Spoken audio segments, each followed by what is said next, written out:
Buenas tardes, chicos. Soy el doctor David Livia Cabrera, soy médico endocrinólogo y en esta oportunidad vamos a tratar los trastornos del desarrollo sexual. Vamos a iniciar con la parte de diferenciación sexual normal y fisiología gonadal y luego vamos a pasar a los trastornos del desarrollo sexual en sí y los trastornos del desarrollo puberal. Acuérdense ustedes que el proceso de diferenciación sexual normal va a ser aquel que va a permitir diferenciar a un embrión, a un feto, como varón o mujer. Acuérdense que inicialmente vamos a todos tener una gónada indiferenciada. Esta gónada indiferenciada hacia la 7ª semana de gestación va a poder diferenciarse, valga la redundancia, ya sea en ovario o testículo, bajo la influencia de los cromosomas sexuales. En el caso de aquellos fetos o embriones que tengan un cromosomas sexuales XY, la gónada indiferenciada se va a transformar en un testículo, y en el caso de aquellas que tengan 46XX, van a transformarse en ovario. ¿Por qué es que se va a producir esta diferenciación de la gónada? Se va a producir gracias a un gen que es el gen SRI, que se localiza en el cromosoma Y, de tal manera que este gen va a permitir que la gónada indiferenciada se transforme en un testículo. Los fetos o los embriones que no tienen un cromosoma, que no tienen el juego cromosómico XY, sino XX, al no tener este gen, que es el gen SRI, que es un gen determinante testicular, van a terminar diferenciando la gónada a un ovario. En el caso de los genitales internos, esto va a estar determinado por la influencia de las secreciones hormonales. En este caso, aquellos que tienen testículo van a secretar dos hormonas, que son la testosterona y la hormona antimülleriana. La testosterona la secretan las células de Leydig y lo que van a permitir es el desarrollo de los conductos de Wolff. Los conductos de Wolff son aquellos que van a dar lugar al epidídimo, al conducto deferente y a la vesícula seminal. Y por otro lado, las células de Sertoli van a secretar hormona antimülleriana. Esta hormona antimülleriana va a permitir que haya una regresión de los conductos de Müller, que son los que originan a las trompas, el útero y la porción superior de vagina, de tal manera que en estos pacientes que producen testosterona y hormona antimülleriana, los conductos internos sean masculinos por la presencia de epidídimo deferente y vesícula seminal. A diferencia, en el caso de aquellas que tienen ovario, los ovarios no producen testosterona de manera local, de tal manera que hay una regresión de los conductos de Wolff, es decir, no hay epidídimo, no hay deferente y no hay vesícula seminal. Y por otro lado, tampoco hay antimülleriana, de tal manera que se desarrollan los conductos de Müller, que son las trompas, el útero y la porción superior de vagina, dando genitales o conductos internos de tipo femenino. Los genitales externos van a también estar influenciados por las secreciones hormonales, en este caso de la presencia de un andrógeno más potente que es la dehidrotestosterona, que deriva de la testosterona. Esta dehidrotestosterona va a permitir que los genitales externos se masculinicen de tal manera que se forme un pene y se forme escroto, a diferencia de aquellos que no tienen producción de andrógenos, en los cuales los genitales externos se van a feminizar y se van a formar labios mayores y clítoris, ¿no? De esta manera nosotros tenemos el proceso de diferenciación sexual normal. En cuanto a la fisiología gonadal, acuérdense que tanto testículo como ovario también tienen influencia del hipotálamo y la hipófisis, por tanto estos órganos también van a regular las secreciones de ambas glándulas. En el caso del varón, acuérdense que el testículo va a estar influenciado por la secreción o el control hipotalámico a través de una hormona que se llama GnRH, la cual va a actuar a nivel de la hipófisis, de la adenohipófisis, para que se produzcan dos hormonas, LH y FSH. ¿De qué depende que se produzca una u otra? Depende de la pulsatividad de GnRH. En el caso de la LH va a actuar en las células de Leydig, del testículo, para que se produzca testosterona. Y por el famoso feedback negativo que hay en las distintas glándulas del sistema endocrino, la testosterona, cuando se encuentre en una concentración adecuada, va a poder inhibir la secreción de LH y también va a poder inhibir la secreción de GnRH. En el caso de la FSH va a actuar sobre las células de Sertoli y va a permitir que estas fabriquen factores de crecimiento para que se pueda estimular la espermatogénesis. Es decir, la influencia básicamente de la FSH va a ser la de estimular el proceso de espermatogénesis, la maduración de los espermatozoides. ¿Y quién controla la secreción de FSH? En este caso, el control va a ser a través de otra hormona que también secretan las células de Sertoli, que es la inhibina.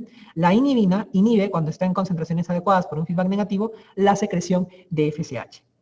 Esta regulación hipotálamo-hipofisiaria del testículo ha sido preguntado en exámenes anteriores y es por eso que aquí está marcado el fénix para que ustedes lo recuerden. En el caso del el ovario también vamos a tener el control hipotalámico a través de la hormona GnRH. Igualmente la GnRH va a actuar a nivel de la adenohipófisis para que se secrete FSH y para que se secrete LH. ¿De qué depende que se secrete uno y otro? Igualmente depende de la pulsatividad de la secreción de GnRH.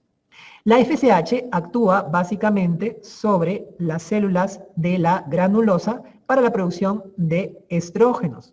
Y los estrógenos, igualmente, por un feedback negativo, van cuando se encuentran en concentraciones adecuadas, a inhibir la secreción de FSH y la secreción de GnRH. Y en el caso de la LH va a actuar a distintos niveles durante todo el ciclo menstrual. Al inicio del ciclo menstrual van a actuar sobre las células de la teca para que se produzcan andrógenos, que son base para la síntesis de estrógenos. Luego, a la mitad del ciclo, van a permitir que se produzca la ovulación, esto a la mitad del ciclo. Y finalmente, en la segunda mitad del ciclo, en la última parte del ciclo, van a permitir el mantenimiento y la formación del cuerpo lúteo para que se secrete la progesterona. Y esta progesterona también por un feedback negativo, cuando se encuentra en concentraciones suficientes, va a inhibir la secreción de LH e inhibir la secreción de GnRH. Además, en la mujer hay que tener en cuenta algo importante. Aquí, antes que se produzca la ovulación, vamos a encontrar uno de los pocos casos de feedback positivo en el caso del sistema endocrino. A la mitad del ciclo, ¿no?, el aumento o el incremento de los estrógenos va a permitir que haya una mayor secreción de LH, ¿no? Por eso es un feedback positivo, uno de los pocos casos de feedback positivo en el sistema endocrino, de tal manera que este pico de LH es el que produzca la ovulación. En cuanto a los efectos que tienen los esteroides sexuales, en el caso de los estrógenos, también ha sido preguntado en exámenes anteriores, por eso ahí la marca del Fénix, vamos a tener que los estrógenos se van a encargar de la maduración de ovarios, la maduración del útero, de la vagina y de las mamas. O sea, van a permitir que básicamente se produzca el fenotipo femenino característico. Van a ser responsables de iniciar el ciclo menstrual. Además, van a permitir que haya una adecuada lubricación vaginal. Va a contribuir también con lo que es el crecimiento de la piel y el cabello, ¿no? Van a tener en cuenta también lo que respecta a lo que es la densidad mineral ósea, van a fortalecer la densidad mineral ósea, van a contribuir a que haya una densidad mineral ósea adecuada, van a regular la temperatura corporal, también los estrógenos, van a ser responsables también que haya un adecuado estado de ánimo y también una adecuada memoria, y finalmente van a controlar la producción de colesterol, sobre todo la de colesterol HDL, de tal manera que durante la influencia de los estrógenos, las mujeres van a tener menor riesgo de hacer aterosclerosis, ¿no?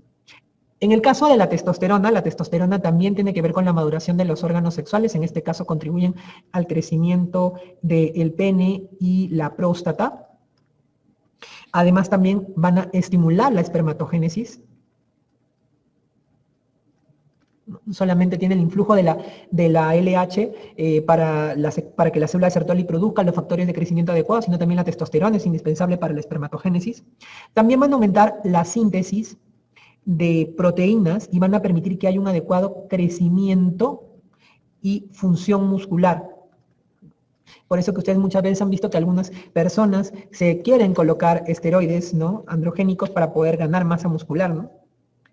También van a contribuir con lo que es el crecimiento del pelo y la grasa. Por eso hay ciertas zonas en donde los varones tenemos vello y las mujeres no, y tenemos mayor grasitud en la piel.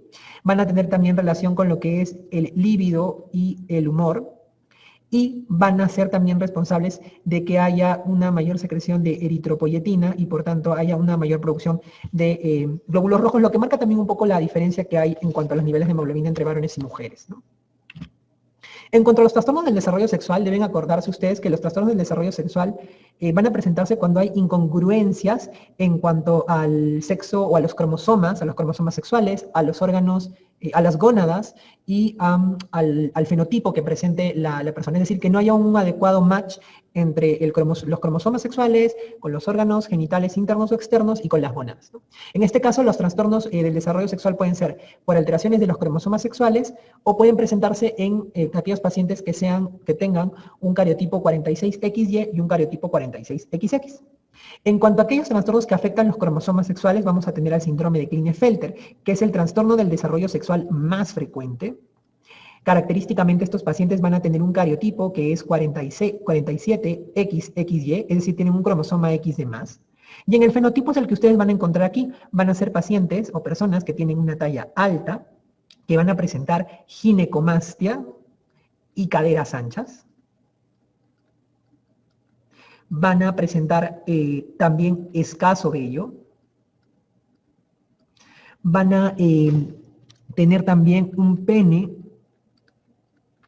y testículos pequeños. Van a también tener asociadas alteraciones psiquiátricas y en muchos casos retardo mental. Este característico fenotipo de talla alta con ginecomastia, escaso vello y pene y testículos pequeños, junto al cariotipo donde se evidencia un cromosoma X de más, van a ser característicos del síndrome de Klinefelter. Entonces, cuando ustedes tengan o les pongan un caso clínico donde estén estas características y con un cariotipo similar, pues básicamente se trata de este Klinefelter, que es el trastorno del desarrollo sexual más frecuente. Sin embargo, el que ha sido más preguntado en los exámenes ha sido el Turner, de ahí la marca del Fénix aquí. En este caso, el síndrome de Turner, vamos a tener que el cariotipo va a ser un cariotipo 45X, perdón, es decir, le falta un cromosoma X, ¿no? Al Klinefelter le sobraba, aquí le falta un cromosoma X a estos pacientes. Y el fenotipo característico, ¿cuál va a ser? Estos pacientes van a tener talla baja, lo contrario al Klinefelter, y van a tener amenorrea primaria. Talla baja y amenorrea primaria, junto con unas características morfológicas significativas o típicas de este cuadro, como son, por ejemplo, la presencia de cuello alado y corto, como ustedes ven en la imagen aquí. Vamos a tener también que puede haber un tórax ancho y mamas separadas, también como pueden ver ustedes en la imagen, donde hay una separación bastante marcada del pezón, de las mamas. Vamos a tener que también estos pacientes tienen desviación cubital. Vean ustedes que hay una desviación cubital marcada. También pueden tener estas pacientes linfedema de manos y pies, que sobre todo es bastante característico al nacimiento de estos pacientes, que estos pacientes no tienen ovarios, sino que tienen como unas cintillas gonadales o unas gónadas en cintilla que característicamente se describen. Además de este fenotipo, estas pacientes van a tener malformaciones congénitas, donde, por ejemplo, hay alteraciones cardiovasculares, como por ejemplo la coartación de aorta o alteraciones valvulares. Vamos a tener que estas pacientes también van a tener mayor riesgo de sufrir enfermedades como, por ejemplo, enfermedades autoinmunes, como el hipotiroidismo, por ejemplo, o hacer mayor riesgo de algunas otras enfermedades, como por ejemplo, trastornos a nivel de lo que es el metabolismo de los carbohidratos, ¿no? Este síndrome de Turner, además, como dato importante, es la causa más frecuente de amenorrea primaria. Entonces, yo les recomiendo siempre que cuando tengan ustedes un examen y ustedes vean este fenotipo de talla baja con amenorrea primaria y alguna otra característica en cuanto al fenotipo del Turner, pues es altamente sugestivo de esta patología. Ambos casos, tanto Klinefelter como Turner, van a cursar con hipogonadismo. Eso quiere decir disminución en cuanto a la producción de hormonas sexuales, ya sean masculinas o femeninas. Y es por eso que ustedes van a ver que tienen en ambos casos retraso, retardo en el desarrollo de características sexuales, ya sean masculinas o femeninas. En el caso de los trastornos en pacientes que tienen un cariotipo 46X, ya vamos a encontrar la insensibilidad a los andrógenos, ¿no? ¿Qué es lo que sucede aquí? ¿Cuál es el mecanismo fisiopatológico? En este caso lo que vamos a encontrar es una resistencia a la testosterona. O sea, estos pacientes, ¿qué es lo que sucede? Van a ser pacientes que, como bien dice el título, tienen un cariotipo que es 46XY. Eso quiere decir que estos pacientes tienen testículos, estos testículos van a fabricar testosterona, sin embargo, esa testosterona no va a poder actuar bien a nivel periférico. Y esto va a permitir que no haya virilización del feto, que es masculino, de acuerdo a sus cromosomas, de acuerdo a la gónada que tiene, que es un testículo, ¿no? En cuanto a la clínica, ustedes van a encontrar que estos pacientes van a tener testículos que van a ser testículos criptorquídicos, es decir, que van a ser intraabdominales, por lo general, o inguinales, ¿no? Que van a producir testosterona, o sea, sí producen testosterona. El problema es que no pueden actuar bien. Como no pueden actuar bien, entonces cuando ustedes ven los genitales internos de estos pacientes, los genitales internos, vamos a encontrar que va a haber ausencia de lo que es útero, trompas y la porción superior de la vagina. ¿Por qué? Porque estos pacientes tienen testículos, por tanto, sí hay producción de hormona antimülleriana, entonces por eso no se han formado útero, trompa ni la porción superior de la vagina. Y en el caso de los genitales externos, los genitales externos hay testosterona, pero la testosterona no puede actuar bien, entonces lo que vamos a encontrar es que estos pacientes van a tener una vulva y una vagina que va a terminar en fondo de saco. Y además, cuando lleguen a su pubertad, van a desarrollar mamas, ¿no? De tal manera que el fenotipo va a ser como el que ustedes ven aquí, va a ser un fenotipo femenino, ¿no? Con mamas verdaderas, con vulva, con ausencia de vello, porque la testosterona no puede actuar, la piel muy lisa en estos pacientes, y es porque no se ha virilizado el feto, que es cromosómicamente un varón. En cuanto al diagnóstico, pues ustedes van a encontrar el diagnóstico un cariotipo de varón, o sea, 46XY, pero el fenotipo va a ser femenino. Entonces, generalmente cuando ustedes vean en los exámenes, le van a poner un paciente que va a ir a consulta durante la pubertad o la adolescencia, generalmente por amenorrea, no va a arreglar, pero que sí se ha desarrollado puberalmente de manera adecuada, o sea, tiene mamas, tiene vulva, no va a tener vello, estos pacientes generalmente no tienen vello, o es muy escaso, y que cuando le hacen una ecografía encuentran que no hay útero, no hay trompa, no hay porción superior de la vagina, sino hay testículos. Entonces, cuando ustedes tengan ese caso, entonces están sospechando en una insensibilidad a los andrógenos, que en su variante completa lleva el nombre de síndrome de Morris, o también síndrome de feminización testicular, que son los otros nombres en los cuales ustedes pueden encontrarlo en sus exámenes. Si ustedes hacen un dosaje hormonal de estas pacientes, van a tener la testosterona alta, porque en realidad los testículos sí fabrican testosterona, y también van a tener la LH alta, porque la hipófisis va a decir, bueno, hay testosterona, pero esta no está funcionando bien, así que secreta más LH para que pueda compensar. Por eso es LH alta con testosterona alta. Y en el caso de los individuos que tienen cariotipo 46XX, vamos a tener la hiperplasia adrenal congénita, ¿no? ¿Qué cosa es la hiperplasia adrenal congénita? La hiperplasia adrenal congénita son patologías en las cuales hay alteraciones enzimáticas, o sea, hay alteración en enzimas que son encargadas ¿de qué? Son encargadas en la producción de hormonas de la corteza adrenal. Acuérdense ustedes que la corteza adrenal fabrica cortisol, aldosterona y andrógenos. Entonces, hay alguna alteración que consecuentemente altera, valga la redundancia, la síntesis de estas hormonas. ¿Cuál es la más común? La causa más común es la deficiencia de 21-hidroxilasa. Esa es la deficiencia más común en los pacientes con hiperplasia adrenal congénita.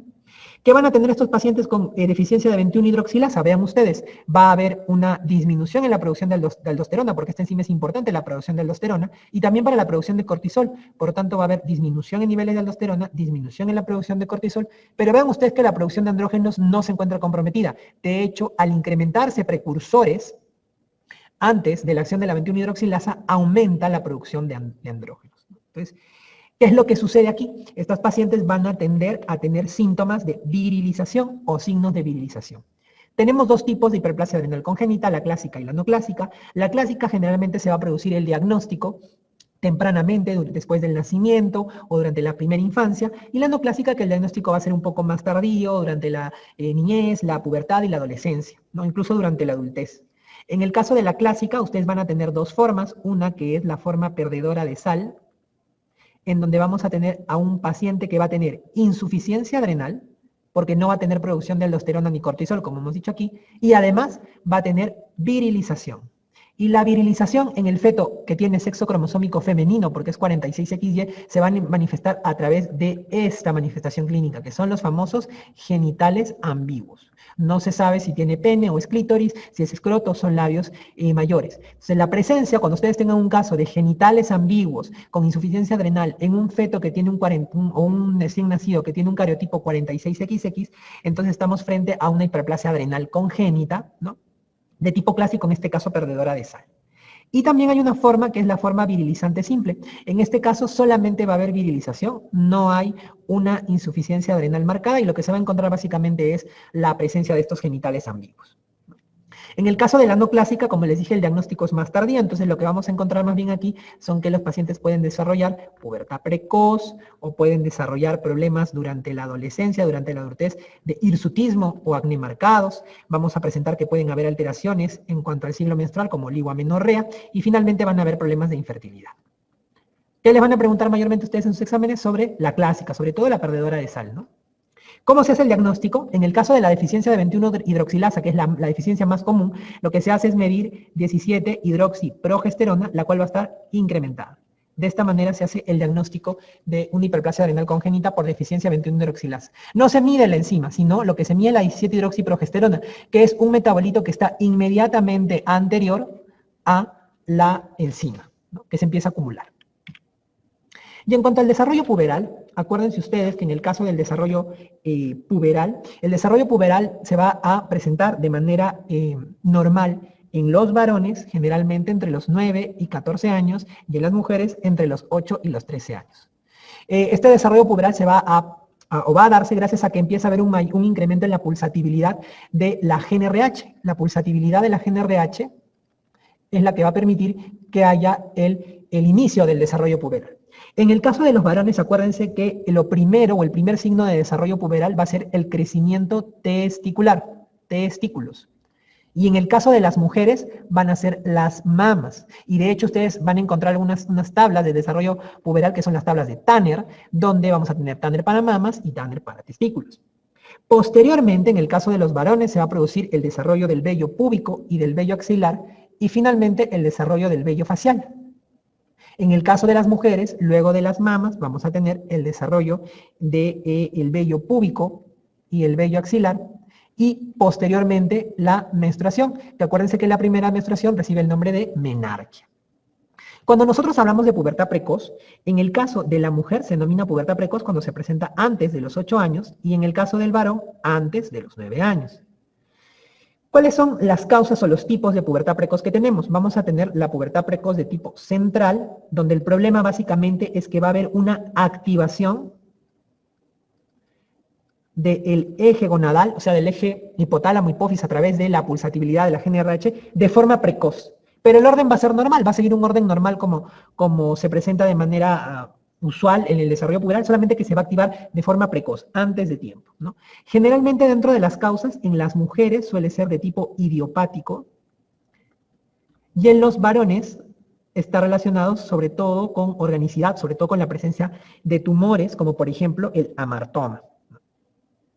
Y también hay otro tipo de pubertad precoz, que es la pubertad precoz de tipo periférica. En este caso no hay activación del eje gonadal. ¿Qué sucede? Hay un incremento de la secreción o la producción de hormonas sexuales que es independiente del eje gonadal, del eje hipotálamo-hipófisis. No tiene nada que ver con la activación o la pulsatibilidad de GnRH, sino que simplemente empieza a haber un incremento en la secreción de hormonas sexuales. Y esto está en relación muchas veces con la presencia de quistes o tumores productores de hormonas sexuales. En el caso de la pubertad retrasada, en el caso de la mujer, va a ser aquella que se presente por encima de los 13 años, y en el caso del varón, aquella que se produce por encima de los 14 años. ¿Cuáles son las causas que generalmente vamos a ver? Vamos a ver que se va a presentar en aquellos pacientes que tienen hipogonadismo, o sea, falta de formación de hormonas sexuales, hipergonadotrópico, y en aquellos que tienen hipogonadismo, hipogonadotrópico. El hipogonadismo hipergonadotrópico, el problema está a nivel de las gónadas. O sea, hay algo que ha alterado el funcionamiento de las gónadas, como por ejemplo una cirugía, una infección o una cromosomopatía, como por ejemplo el Turner o el Klinefelter. El Turner o el Klinefelter tienen hipogonadismo hipergonadotrópico. O sea, el problema está en las gónadas. En cambio, el hipogonadismo hipogonadotrópico, el problema está a nivel del hipotálamo y de la hipófisis, donde hay un compromiso de la secreción de gonadotropinas. Aquí tienen que recordar, chicos, una patología muy importante que es el Kallmann, y de hecho marco que esta ha sido una pregunta de exámenes anteriores, por eso hay el Fénix. El Kallmann, que es una patología que asocia hipogonadismo hipogonadotrópico y a alteraciones en la olfacción, que básicamente pueden ser hiposmia o anosmia. Entonces, cuando ustedes tengan un caso clínico de un paciente con pubertad retrasada, que además tienen alteraciones en la olfacción, como hiposmia o anosmia, entonces se trata de un síndrome de Kallmann, ¿no? Que es una alteración básicamente en las neuronas encargadas de la secreción de GnRH y del bulbo olfatorio.